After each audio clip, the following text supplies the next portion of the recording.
Good morning students. बच्चों, आज हम पाठ 6 स्वस्थ तन सुखी जीवन पढ़ने जा रहे हैं। हमारा तन यदि स्वस्थ रहेगा, निरोगी रहेगा, हम स्वस्थ रहेंगे तो हमारा जो जीवन है वह सुखी होगा। क्योंकि हमारा क्या होगा, जब हम स्वस्थ रहेंगे तो हर काम को हम उत्साह से, खुशी से, प्रसन्नता से करेंगे। हमारा मन जो है हमेशा प्रसन्न रहेगा और हर काम को करने का हमें मन करेगा। हर काम हम उत्साह से और उमंग के साथ करेंगे। तो स्वस्थ तन जो है वह सुखी जीवन को बनाता है। इसलिए हमें अपने तन को निरोगी रखना चाहिए, स्वस्थ रखना चाहिए। चलिए इस चैप्टर में इसी के बारे में बताया गया है। हम रीडिंग करना शुरू करते हैं। शाम हो गई। दादाजी चौक में मुड्डे पर बैठकर बच्चों को पुकार रहे थे, मगर बच्चे तो मोबाइल पर गेम पर डटे हुए थे। आखिर सुषमा ने उनके बीच आकर कहा, अरे क्या मिल जाएगा तुम्हें इन खेलों से? दादाजी के साथ बैठोगे तो 2 बात काम की सीखोगे। तोशी, बिट्टू, हनी तीनों चलो बाहर। हाँ मम्मी, आप सही कह रही हो। दादाजी की हर बात पते की है। कल भी तो कहानियों में कितनी अच्छी बातें समझाई थी, तोशी ने कहा। और फिर उसके साथ दोनों बच्चे दादाजी के पास आकर बैठ गए। वे बैठे तो किराएदार के दोनों बच्चे खुशी और अनु भी पास आकर बैठ गए। उनके हाथ साफ नहीं थे, पांव भी गंदे थे। उनको देखते ही दादाजी की बाहें ऐनक के घेरे से बाहर तक तन गई। बच्चों, अब हमने पैराग्राफ की रीडिंग की है। इसी पैराग्राफ के नीचे कुछ क्वेश्चन दिए गए हैं और उसके अंदर ही आंसर भी आपको दिए गए हैं। जैसे कि देखिए, दादाजी कहाँ बैठे थे? तो आंसर इसका, दादाजी चौक में मुड्डे पर बैठे थे। क्वेश्चन नंबर 2 है, सुषमा ने तीनों बच्चों को क्या कहा? आंसर है इसका, सुषमा ने कहा, दादाजी के पास बैठोगे तो 2 बातें काम की सीखोगे। किराएदार के बच्चों के क्या नाम थे? किराएदार के बच्चों के नाम खुशी और अनु थे। दादाजी की बाहें क्यों तन गई? किराएदार के बच्चों की सफाई न देखकर दादाजी की बाहें तन गई। दादाजी ने जब देखा कि जो खुशी और अनु हैं उनके हाथ और पांव दोनों गंदे हैं, तो यह देखकर दादाजी की जो आंखें हैं वो ऐनक के घेरे से बाहर आ गई, उनकी बाहें तन गई। चलिए हम नेक्स्ट पैराग्राफ की रीडिंग करने जा रहे हैं। वे कहने लगे, बुरी बात है गंदगी, अच्छी बात है सफाई। गंदगी बीमारी लाती है, सफाई हमें बचाती है। बच्चों ने खुशी और अनु की ओर देखा। तब तक वे हाथ पांव धोकर आ बैठे। दादाजी ने शाबाशी दी और बोले, साफ सफाई रखो भाई। अच्छी तबीयत हो उसके लिए साफ और स्वच्छ रहना और वातावरण को भी साफ सुथरा रखना जरूरी है। तंदुरुस्त हो तो हमें सब कुछ अच्छा लगता है, हंसने हंसाने का मन करता है, रात को नींद अच्छी आती है और सुबह तरोताजा उठते हैं, हर काम फटाफट करते हैं, आलस्य हमारे पास तक नहीं फटकता। बच्चों, इस पैराग्राफ में दादाजी ने क्या बताया सफाई के बारे में? यदि हम साफ सफाई से रहते हैं, स्वस्थ रहते हैं, तो हमारा हर काम करने में मन लगता है। मन जो है हमेशा प्रसन्न रहता है। हम कभी भी बीमार नहीं पड़ते, हर काम को हम उत्साह से करते हैं। जैसे कि आप देखते हो कि कभी आप बीमार हो जाते हो तो आपका मन जो है वो कैसा हो जाता है, बहुत बुरा हो जाता है। आपको किसी भी काम करने का आपका मन नहीं करता और हमेशा आपको डलनेस फील होती है, आलस्य आपको आता रहता है ना। आप बीमार हो जाते हैं तो आपका जो मन होता है वो कैसा हो जाता है, किसी भी काम को नहीं करने का होता है, तबीयत खराब हो जाती है। इसलिए हमेशा हमें कैसे रहना चाहिए, स्वस्थ रहना चाहिए। और स्वस्थ हम कैसे रह सकते हैं? अपने आसपास चारों ओर साफ सफाई रख करके हम स्वस्थ रह सकते हैं। नीचे के क्वेश्चन देखिए। दादाजी ने क्राइडर के बच्चों को देखकर क्या कहा? क्या कहा था उन्होंने? कि दादाजी ने क्राइडर के बच्चों को देख के कहा था, बुरी बात है गंदगी और अच्छी बात है सफाई। हमें हमेशा स्वच्छ रहना चाहिए।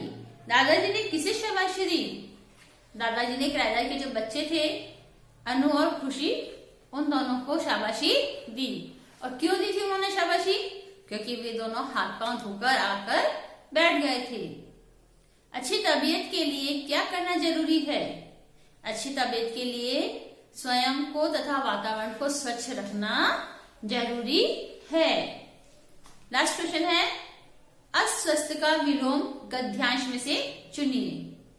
हमने अभी जो पैराग्राफ पढ़ा है, हमने जो अभी गद्यांश पढ़ा है, उसमें से हमको अस्वस्थ का विलोम शब्द छांटना है। तो इसका विलोम शब्द क्या होगा? स्वस्थ या तंदुरुस्त भी हम लिख सकते हैं। अस्वस्थ, तंदुरुस्त या स्वस्थ, दोनों ही सही है। अब पैराग्राफ नंबर 3 देखिए। हाँ दादाजी, खाना भी अच्छा लगता है, बिट्टू बोला। बिल्कुल सही कहा तुमने।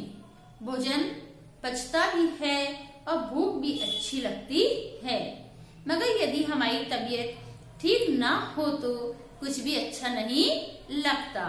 ना भूख लगती है, ना नींद आती है, चिड़चिड़े हो जाते हैं, उदासी घेर लेती है और उबासियां आती रहती हैं। दादाजी ने आगे कहा, काम की बात यह है कि हम सबसे पहले अपने शरीर को साफ रखें। तुम्हें मालूम है ना, काम करने और दौड़ भाग करने से हमारे शरीर से पसीना निकलता है। पसीने में धूल के कण मिल जाने से मैल की परत जम जाती है। इससे त्वचा में के छिद्र बंद हो जाते हैं। अब दादाजी ने क्या कहा? अगर हम गंदे रहते हैं, हमारे आसपास चारों ओर गंदगी रहती है और हमारा जो शरीर है वह भी कैसा होता है? गंदा होता है। तो बीमारियां हमें चारों ओर से घेर लेती है। क्योंकि जब भी हम काम करते हैं तो हमारे शरीर के अंदर की जो ऊष्मा है वह पसीने के रूप में बाहर निकलती है। और जब पसीना बाहर निकलता है तो बाहर के वातावरण की जो धूल मिट्टी है वह उस पर जम जाती है। और इससे क्या होता है? हमारे शरीर के अंदर छोटे छोटे जो रोम छिद्र होते हैं वह बंद हो जाते हैं, जिसकी वजह से हम बीमार हो जाते हैं। और जब हम बीमार होते हैं तो हम कैसे हो जाते हैं? चिड़चिड़े हो जाते हैं, हमारी भूख बंद हो जाती है, हमें कुछ भी खाने का मन नहीं करता और ना ही हमारा हंसने हंसाने का मन करता है। बस हमें पूरे टाइम को नींद आती रहती है और आलस से जो है हमारे चारों ओर हमें घेरा हुआ रहता है। चलिए अब इसके प्रश्न देखते हैं। खाना कब अच्छा लगता है?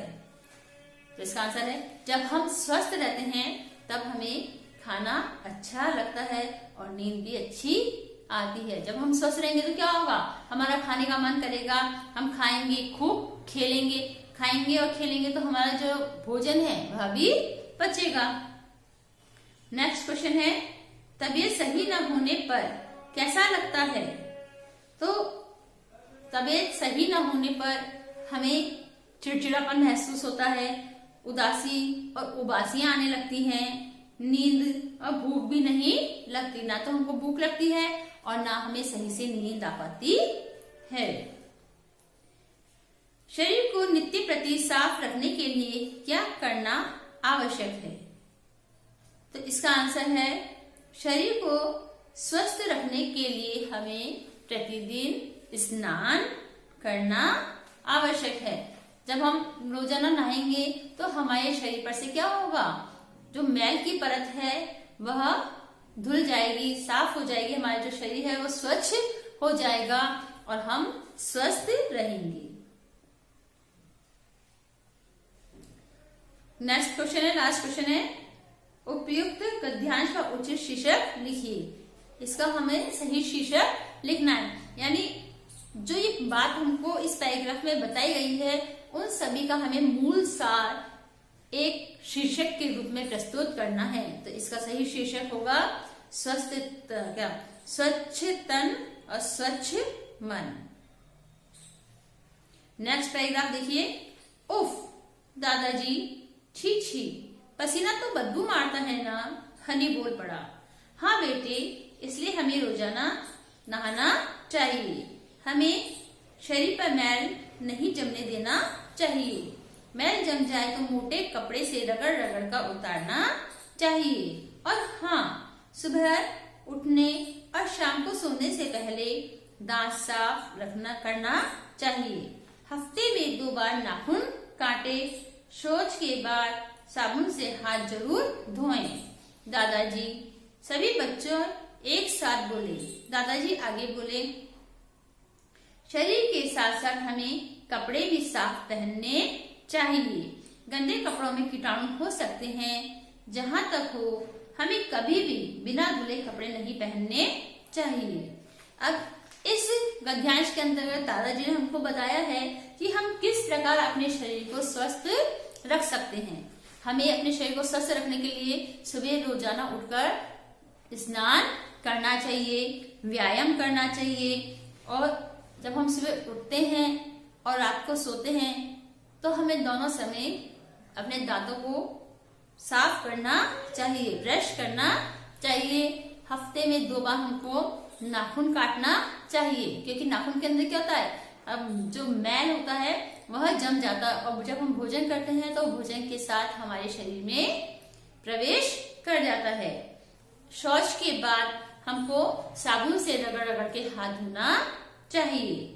यदि हम इन सब नियमों को अपनाते हैं तो हमारा जो शरीर है वो स्वस्थ रहता है, हम कभी बीमार नहीं पड़ते। नहाने के बाद भी हमको हमेशा साफ और धुले हुए कपड़े ही पहनने चाहिए। तो बच्चों, आज हमने 4 पैराग्राफ तक की रीडिंग की है। कल हम आगे के जो गद्यांश है इसकी रीडिंग करेंगे, उसके बाद हम प्रश्नोत्तर करेंगे। Okay, thank you.